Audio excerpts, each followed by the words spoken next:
manghimot sa naman na siya ay pila ka adlaw deadline niya hapit na eleksyon na pud sunod tuig, so maglisod siya paglusot, pero ug ni tamba kaya kay makalusot kay sila may hawid diha sa kongreso.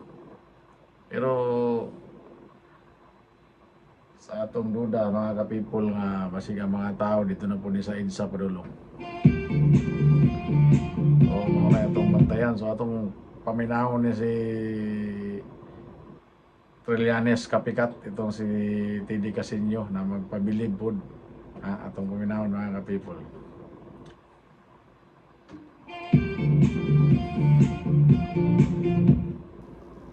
Hello, magandang sir. umaga, DJ Chacha and Sir Ted.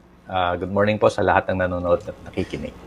Good morning po, Ka Teddy. Thank you for being on the show. Diretso po tayo agad. Dito nga po sa nasa